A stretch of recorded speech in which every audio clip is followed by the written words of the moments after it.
آج کے اس جمعہ کے خطبے میں گفتگو کا عنوان ہے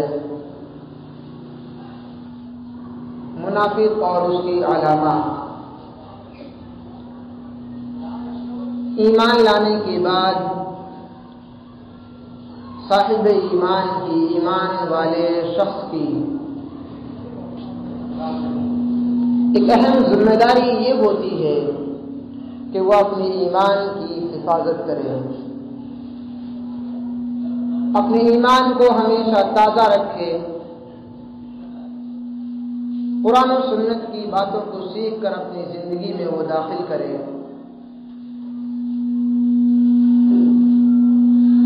شروع ہی سے اسلام میں جیسے جیسے لوگ داخل ہوتے گئے،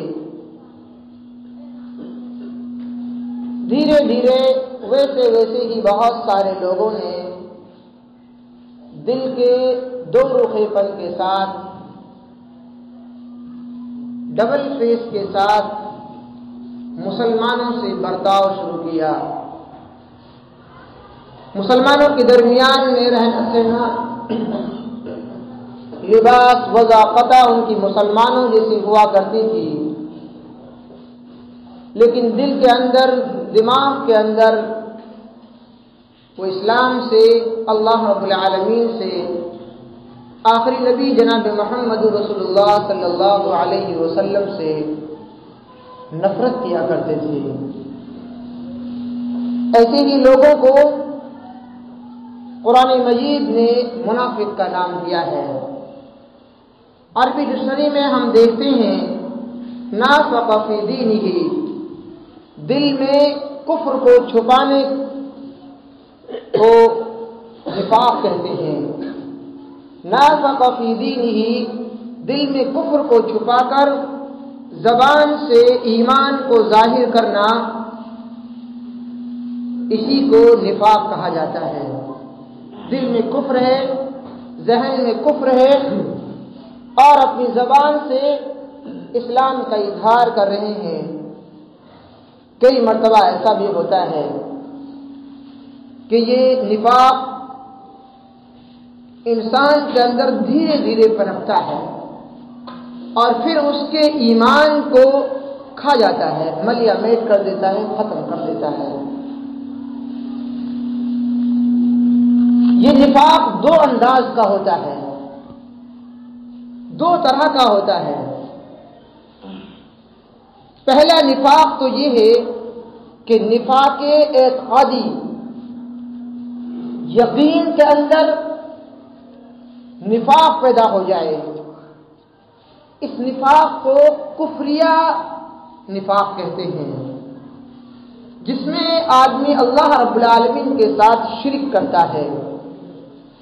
رسول اللہ صلی اللہ علیہ وسلم سے نفرت کرتا ہے، بغض رکھتا ہے، ایمان اور محبت رسول کا وہ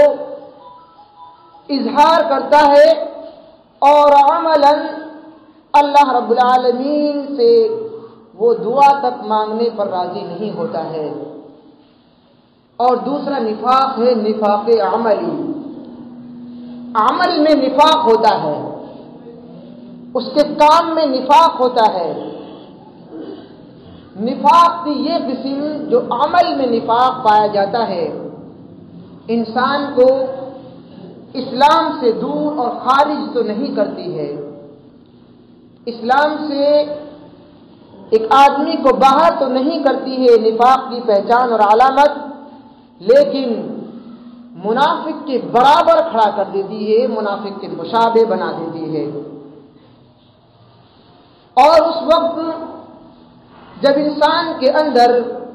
نفاق کی کوئی نشانی پائی جائے، مثلا جھوٹ بولنا، امانت میں خیانت کرنا،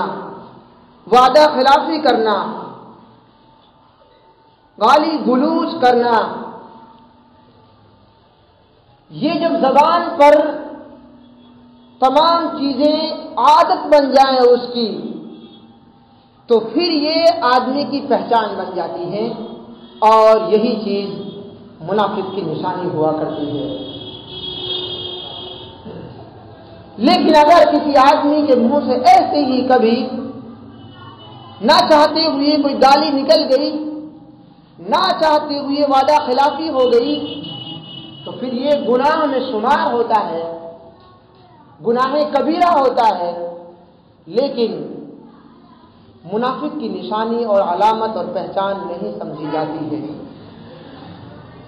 عام طور پر انسان کے اندر نفاق جو پیدا ہوتا ہے، یا انسان اپنے اندر نفاق کو دعوت دیتا ہے، وہ 3 وجہ سے دیتا ہے۔ پہلی چیز ہے لالچ۔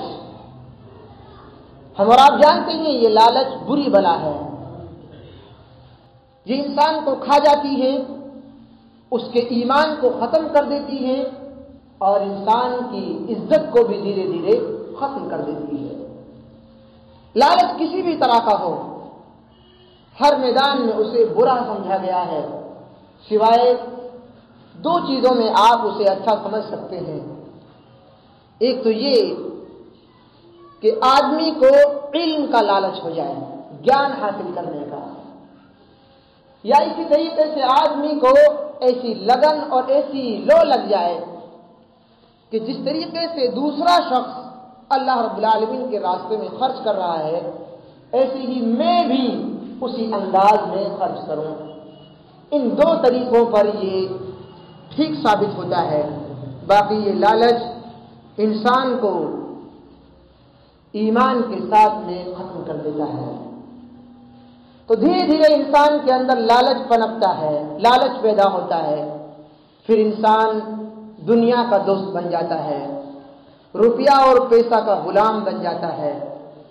اپنے کام کاج میں بہت زیادہ ڈوب جاتا ہے، اور پھر وہ ایک دن نہ اپنے ایمان کو بچا پاتا ہے، نہ اپنی عزت کو بچا پاتا ہے، نہ رشتہ داروں کے درمیان میں اسے اپنی رشتہ داری کا خیال رہتا ہے، نہ اسے چھوٹوں کا پاس رہتا ہے، نہ بڑوں کا لحاظ رہتا ہے۔ یہی لالچ اسے دھیرے دھیرے انسانیت سے بہت دور لے جا کر ایک اندھکار میں منافقوں کے میدان میں جا کر ڈال دیتی ہے۔ دوسری چیز ہے حسد، جلن، کینہ کپٹ، دوسروں کا عیب ٹٹولنا، عیبوں کو تلاش کرنا، دوسروں کے بارے میں برا سوچنا، برا گیان لگانا، اور برے طریقے سے ان کے بارے میں گمان پیدا کرنا، اسی کو حسد کہتے ہیں۔ یہ انسان کے اندر جسمانی طور پر بہت ساری بیماریوں کو بھی پیدا کرتی ہے، اور یہی حسد انسان کے اندر سے بہت ساری اچھائیوں کو ایک اس آگ کی طرح کھا جاتا ہے۔ یہ حسد جس طریقے سے ایک لکڑی، سوکھی لکڑی کو آگ کھا جایا کرتی ہے، تو حسد بھی انسان کے اندر پیدا ہوتا ہے۔ ایک آدمی کو دیکھا یہ نماز پڑھ رہا ہے، تو دوسرا آدمی بھی حسد میں آ کر اس کا یا تو الٹ کر دیتا ہے، یا کئی مرتبہ لوگ جلن میں اپنی عزت کا بچاؤ الٹا کرتے ہیں، کیونکہ ان کے اندر حسد نام کی چیز پائی جاتی ہے۔ بہت سارے لوگ نماز چھوڑ دیتے ہیں، بہت سارے لوگ روزہ چھوڑ دیتے ہیں، بہت سارے لوگ سچ بولنا چھوڑ دیتے ہیں، کہ یا تو لالچ کی وجہ سے یا پھر وہ حسد کی وجہ سے۔ اور تیسری چیز جس کی وجہ سے انسان کے اندر نفاق پیدا ہوتا ہے، آزمائش ہے۔ آدمی کی آزمائش ہوتی ہے، انسان اپنی آزمائش پر کھڑا نہیں اتر پاتا ہے، اور وہ سوچتا ہے کہ ہماری آزمائش ہوتی ہے، سارے لوگ ایسے ہی ہیں، آزاد گھوم رہے ہیں،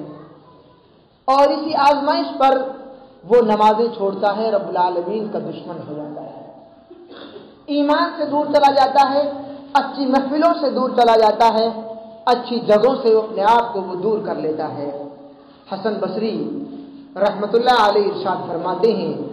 کہ نفاق کا خوف اور ڈر یہ اسی انسان کے دل میں ہوگا جس کے دل میں ایمان ہوگا۔ جس کے دل میں ایمان نہیں ہوگا اسے نفاق کا کوئی ڈر نہیں ہوگا۔ وہ منافق کی علامتوں کو اپنی زندگی میں لائے گا اور داخل کر لے گا، عادت بنا لے گا، اسے کوئی ڈر اور خوف نہیں ہوگا۔ رب العالمین نے قرآن مجید کے اندر 73 مقام پر منافق کی ظاہری علامات کو ذکر کیا ہے، لوگوں کے سامنے بیان کیا ہے، تاکہ لوگ منافق کی ان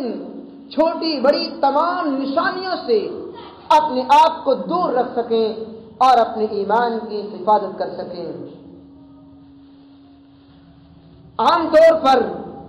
نفاق کے لیے انسان کو 3 چیزیں ابھارتی ہیں۔ ایک تو اسلام کے اندر نقصان پہنچانے کی اس کی خواہش، آدمی مسلمان سرے سے ہی نہیں ہے اور وہ سوچتا ہے کہ ہم اسلام کو نقصان پہنچائیں گے، اس کی وجہ سے وہ منافق کا لبادہ اور لباس اوڑھ لیتا ہے۔ بعض دفعہ ایسی کہانیاں، ایسے واقعات رونما ہوئی ہیں ہمارے دیش کے اندر بھی، کہ جب لوگوں نے اسلام کو نقصان پہنچانے کے لیے اپنے چہرے پر داڑھی بنائی، اپنے جسم پر کرتا اور پاجامہ کا لباس پہنا، اور پھر انہوں نے قرآن و سنت کی وہ باتیں حاصل کرنے کی کوشش کی جن سے وہ مسلمانوں کے درمیان میں نفرت پھیلا سکیں، بگاڑ پیدا کر سکیں، اور وہ اسی لباس کے ذریعہ اسی اپنے چہرہ مہرا کو بنا کر منبر و محراب تک پہنچ گئے۔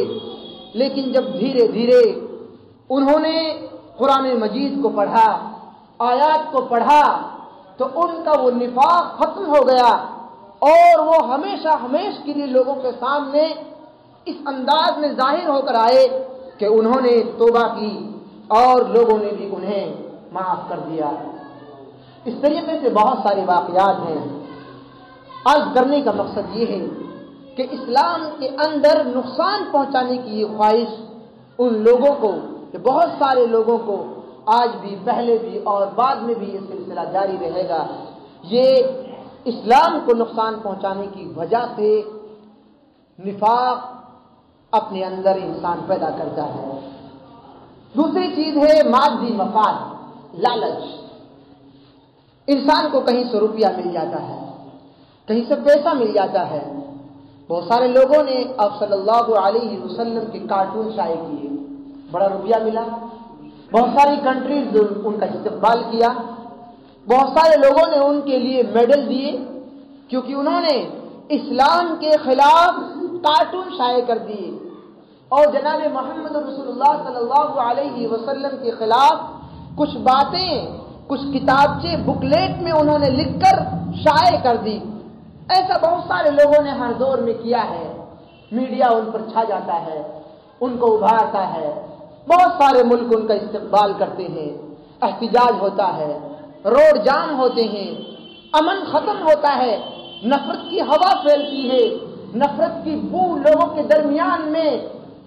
پیدا کی جاتی ہے، لوگ ذات برادریوں میں بٹ جاتے ہیں،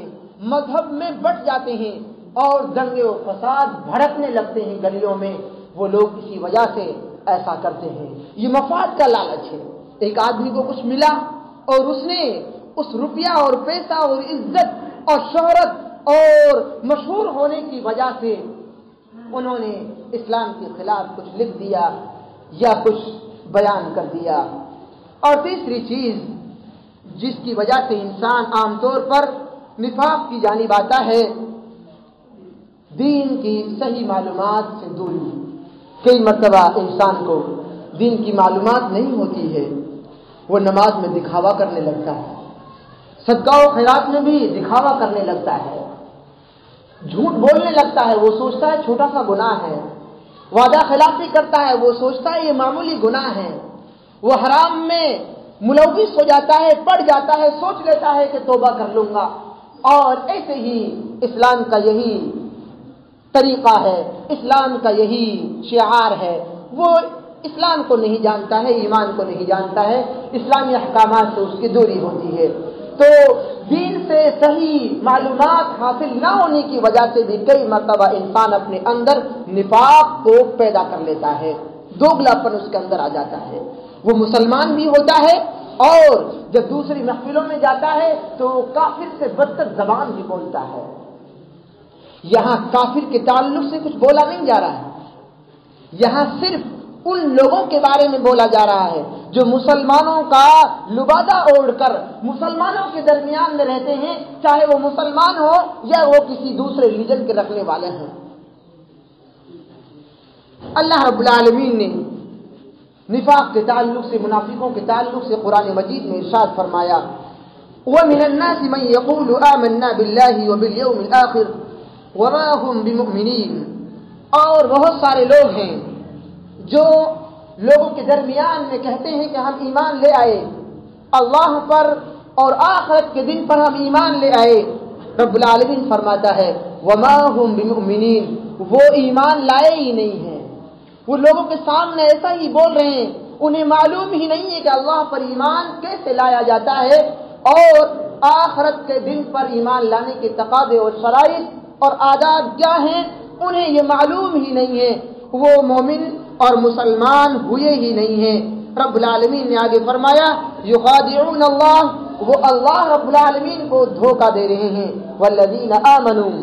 اور وہ ایمان والوں کو بھی دھوکہ دے رہے ہیں، وما یخدعون الا انفسهم، اور صحیح اور حقیقت یہ ہے کہ وہ اپنے آپ کو دھوکہ دے رہے ہیں، وما یشعرون، اور وہ جانتے پہچانتے بھی نہیں ہیں اس بات کو،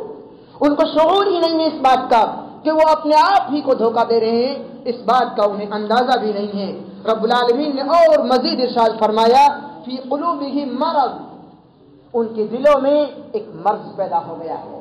فی قلوبہم مرض، ان کے دل میں ایک بیماری پیدا ہو گئی ہے، اور اس مرض کا اکثر مفسرین نے ترجمہ نفاق کیا ہے کہ ان کے دل میں نفاق پیدا ہو گیا ہے، ان کے دل میں دوگلا پن پیدا ہو گیا ہے، ان کی زبانوں میں دوگلا پن، وہ اپنے ایمان میں دوگلا پن چاہتے ہیں، اپنی باتوں میں دوگلا پن چاہتے ہیں، اپنے ویوہار میں، اپنے چال چلن میں وہ دوگلا پن چاہتے ہیں، گھر میں کچھ ہیں، باہر وہ کچھ ہیں، اپنوں کے پاس کچھ ہیں، لوگوں کے پاس کچھ ہیں، مسجد میں کچھ ہیں، باہر کچھ ہیں، اور ان کا ہر جگہ پر دوگلا پن ہے۔ فزادہم اللہ مرضا، رب العالمین ان کے اس مرض کو ان کے دلوں میں اور زیادہ کرتا چلا جاتا ہے، وَلَهُمْ عَذَابٌ عَلِيمٌ، اور رب العالمین کے یہاں ان کے لیے دردناک عذاب ہے، بما كانوا يكذبون، اس کی وجہ سے جو وہ جھوٹ گھڑ رہے ہیں اور وہ جھوٹا اپنے اوپر الزام لگا کر اپنے آپ کو تبدیل کرنے کی کوشش کرتے ہیں۔ رب العالمین نے سورہ منافقون کی آیت نمبر 1 میں ارشاد فرمایا، یہ جو آیت کریمہ آپ کے سامنے پڑھی گئی ہیں یہ سورۃ البقرہ کی سورت نمبر 2 آیت نمبر 8، 9 اور 10 پڑھی گئی تھی، اور جو اب آپ کے سامنے تلاوت کر رہا ہوں یہ سورۃ المنافقون کی آیت نمبر 1 ہے۔ رب العالمین نے فرمایا اذا جاءك المنافقون، اے نبی پاک صلی اللہ علیہ وسلم آپ کے پاس یہ منافقین آتے ہیں، قالوا نشہد، اور آپ سے کہتے ہیں کہ ہم گواہی دیتے ہیں اس بات کی، انک لرسول اللہ، کہ آپ اللہ کے رسول ہیں، آپ کے پاس آتے ہیں اور آپ کے سامنے گواہی دیتے ہیں اس بات کی کہ آپ اللہ کے رسول ہیں، واللہ یعلم انک لرسول، اللہ جانتا ہے کہ آپ اللہ ہی کے رسول ہیں، واللہ یشہد، اور اللہ گواہی دیتا ہے، ان المنافقین لکاذبون، کہ یہ منافق اس بات میں جھوٹے ہیں، اس بات میں وہ آپ کے سامنے دوگلا پن کر رہے ہیں، وہ اپنے لوگوں کے سامنے تو وہ کہتے ہیں کہ ہم نے محمد صلی اللہ علیہ وسلم کو بے وقوف بنایا، ان کے سامنے ہم نے جھوٹ بول دیا، وہ ہمیں مسلمان سمجھ رہے ہیں، اللہ گواہی دیتا ہے اس بات کی کہ یہ منافق جھوٹے ہیں۔ وَإِذَا قِيلَ لَهُمْ آمِنُوا كَمَا آمَنَ النَّاسُ قالوا انؤمن كما آمن السفهاء الا انهم هم السفهاء ولكن لا يعلمون، رب العالمین نے فرمایا اور جب کہا جاتا ہے ایسے منافقوں سے کہ تم ایمان لے آؤ لوگوں کی طرح، قالوا نؤمن، تو وہ کہتے ہیں کہ ہم بے وقوفوں کی طرح ایمان لے آئیں،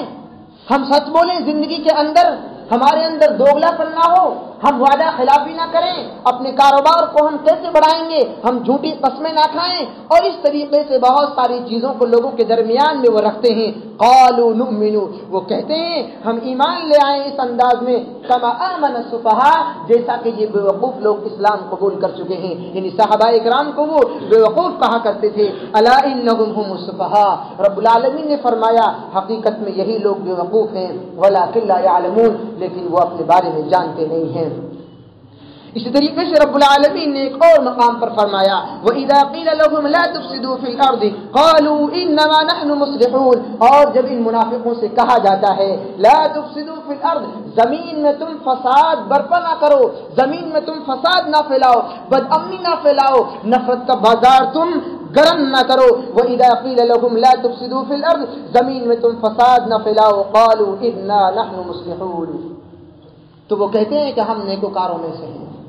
ہم فساد بالکل بھی زمین پر پیدا نہیں کرتے، لیکن زبان پر کچھ ہوتا ہے اور دل میں ان کے اندر کچھ اور پنپنا ہوتا ہے۔ رب العالمین نے ایک اور مقام پر سورۃ توبہ آیت نمبر 67 میں ارشاد فرمایا المنافقون والمنافقات بعضهم من بعض، ان منافقوں کے مرد اور عورتیں ایک ہی ہیں، ایک ہی جیسے ہیں، مرد ہوں یا عورت سب اندر خانے ملے ہوئے ہیں۔ یأمرون بالمنکر، لوگوں کو یہ بھلائی کا حکم دیتے ہی نہیں ہیں، یہ برائی کا حکم دیتے ہیں۔ وینہون عن المعروف، اور اچھائیوں سے تو یہ لوگوں کو روکتے ہیں، کبھی تو یوں کہہ کر روکتے ہیں کہ دنیا میں ایسے ہی کام ہوتا ہے، کبھی یوں کہہ کر روکتے ہیں کہ اچھائی سے کام چلنے والا نہیں ہے، کبھی یوں کہہ کر روکتے ہیں کہ آپ شریف ہیں، شریفوں کا زمانہ نہیں ہے، کبھی یوں کہہ کر انسان کو اچھا کرنے سے منع کر دیتے ہیں کہ اگر ایسا ہی رہو گے تمہارے ساتھ ایسا ہی ہوتا رہے گا۔ یہ سارے جملے انہی منافقوں کے ہیں جو ہم اور آپ کے درمیان میں رائج ہو گئے ہیں، ہم اور آپ نے ان کو عادت بنا لیا ہے۔ رب العالمین نے فرمایا وَيَنْهَوْنَ عَنِ الْمُنْكَرِ وَيَنْهَوْنَ عَنِ الْمَعْرُوفِ، اور وہ معروف سے، بھلائی سے، توحید کے کاموں سے انسانوں کو روکتے ہیں۔ وَيَقْبِضُونَ أَيْدِيَهُمْ نَسُوا اللَّهَ فَنَسِيَهُمْ إِنَّ الْمُنَافِقِينَ هُمُ الْفَاسِقُونَ، رب العالمین کو یہ بھول چکے ہیں، رب العالمین نے بھی انہیں بھلا دیا ہے، ہم الفاسقون، اور حقیقت میں یہی لوگ فاسق ہیں، بدکار ہیں۔ قرآن مجید میں صاف ارشاد ہے منافقوں کے تعلق سے، ایک جگہ پر ارشاد فرمایا کہ منافق جہنم کے نچلے طبقے میں داخل کیے جائیں گے، منافقوں کی بخشش نہیں ہوگی۔ منافقوں کے تعلق سے بہت ہی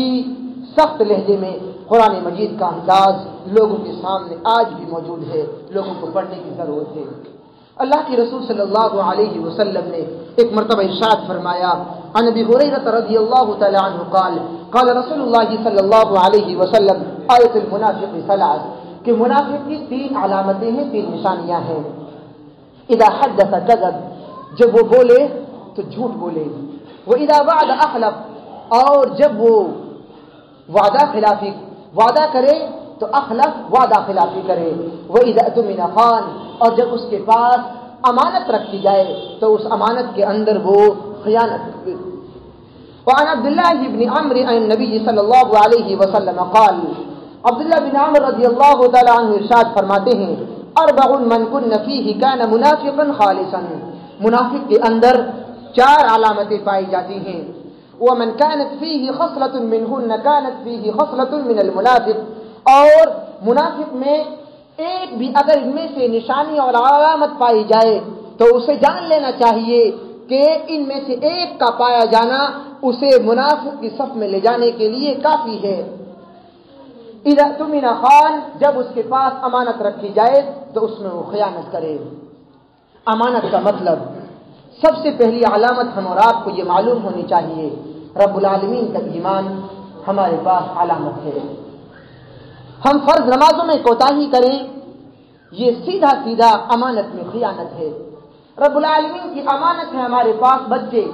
ہم ان کی اچھے انداز میں تربیت نہ کریں، یہ رب العالمین کی دی ہوئی نعمت میں خیانت ہے۔